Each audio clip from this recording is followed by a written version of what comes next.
આજે આપણે આવી ગયા છે પાછા એક મસ્ત જગ્યા પર, ક્રિષ્ના સિનેમા ડભોઈ, કે જ્યાં ધુરંધર 2 ધ રિવેન્જ મૂવી છે ધુરંધર, એ જોવામાં આવી ગયા છે. અને તે બી ફર્સ્ટ ડે ફર્સ્ટ શો જ છે, એટલે કે 19 તારીખ છે આજે. અને આજે આવી ગયા છે ફર્સ્ટ ડે ફર્સ્ટ શો જોવા જ અહીંયા ક્રિષ્ના સિનેમા પર. તો જોઈએ અને પછી કેવું મૂવી છે તેનો તમને રિવ્યૂ પણ આપશું. તો એ રિવ્યૂ દેખજો આખો, કેવું લાગે છે કેવું નહીં તે તમને અમે જણાવીશું. તો આ ક્રિષ્ના સિનેમા છે જે આવેલું છે ડભોઈ એટલે કે જેને આપણે દર્ભાવતી નગરી તરીકે પણ ઓળખાય છે.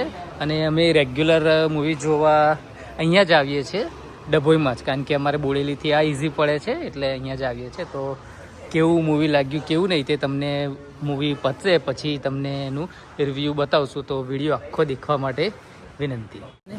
આપણે આવી ગયા છે અંદર ક્રિષ્ના સિનેમામાં આ પિક્ચર જોવા. જુઓ તમે ધુરંધર, આ મારી સામે આ પોસ્ટર દેખાય છે, દેખો આ સરસ મજાનો છે. હવે અંદર જઈને જોઈએ કેવું છે રિવ્યૂ કેવું નહીં, એટલે જોઈએ.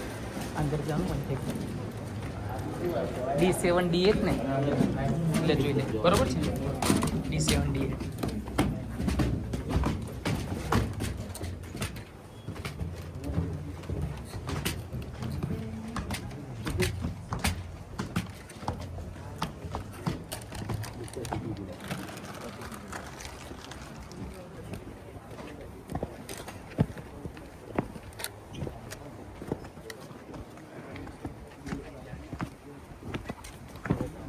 ડી હોત છે. ડી અહીંયા હાજર છે.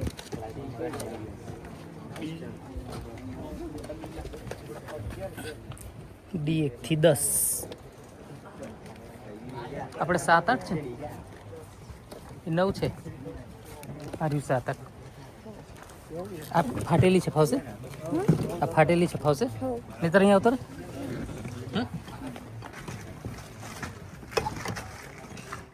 ધુરંધર 2 ધ રિવેન્જ, એનું રિવ્યૂ જોઈ લઈએ. મૂવી જોઈ લીધી છે આપણે, ખૂબ જ સરસ, એકદમ ફેન્ટાસ્ટિક છે. થોડાક જ શબ્દોમાં કહીએ તો અર્જુન રામપાલે પૂરેપૂરી સ્ક્રીન લઈ લીધી છે. ખૂબ જ એની જોરદાર એક્ટિંગ છે. અર્જુન રામપાલની વાત કરીએ, આર માધવનની વાત કરીએ, રણવીર સિંહની વાત કરીએ, જમીલ જમાલી સાહેબ પણ બહુ જ જોરદાર. આપણા સંજય દત્તને તો કેવી રીતે ભૂલી શકાય, બાબા, એનું બી ખૂબ જ ધમાકેદાર પરફોર્મન્સ છે. અને ખૂબ જ ટ્વિસ્ટ છે, એટલા બધા ટ્વિસ્ટ છે આ મૂવીમાં, જે તમે દેખશો તો જ તમને મજા આવે એવું છે. તો એકવાર અવશ્ય તમે આવો અને ટોકીઝમાં જ જુઓ તો જ ખૂબ મજા આવે છે. અમે તો ફર્સ્ટ ડે ફર્સ્ટ શોમાં જ મૂવી જોઈ લીધું. આજે 19 તારીખ ફર્સ્ટ ડેમાં જ આપણે જોઈએ છે, કારણ કે જ્યારથી તારીખ લોન્ચ થઈ ત્યારથી જેવું હતું કે આપણે ફર્સ્ટ ડે ફર્સ્ટ શો જ જોઈશું. તો ધુરંધર ખૂબ જ સરળ મૂવી છે. 10/10 માર્કિંગ રિવ્યૂ આપીએ છીએ. તો તમે બી આવો અને જુઓ.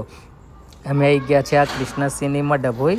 તો ડભોઈ અમારે નજીક પડે છે એટલે ત્યાં જ મૂવી જોવા જઈ છે ધુરંધર. તો ખૂબ જ સરસ છે. એલિનાનું બી કામ બહુ મસ્ત છે. એલિના સરસ છે, જે રીતે રણવીર સિંહનું કામ છે એ જ રીતે બધું, ને ખૂબ જ સ્પાઈ ઇમેજ આપી છે.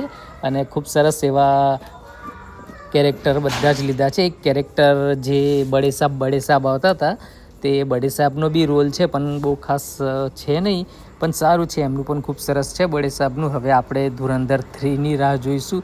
હવે બને છે કે નહીં બનતું એ આદિત્ય ધારને જોવું પડશે. અને યામી ગૌતમ બી એક નાના અમથા રોલમાં આવે છે અને બધા ઓડિયન્સનું ધ્યાન ખેંચે છે. તો યામીની એક્ટિંગ બી બહુ મસ્ત છે. અને ધુરંધર 2 ધ રિવેન્જ, ખરેખર રિવેન્જ નામે જ છે. ઘાતક હે ઇસલિए ઘાયલ હે ઇસલિए ઘાતક, હું ડાયલોગ ખૂબ જ શૂટ થાય છે. તો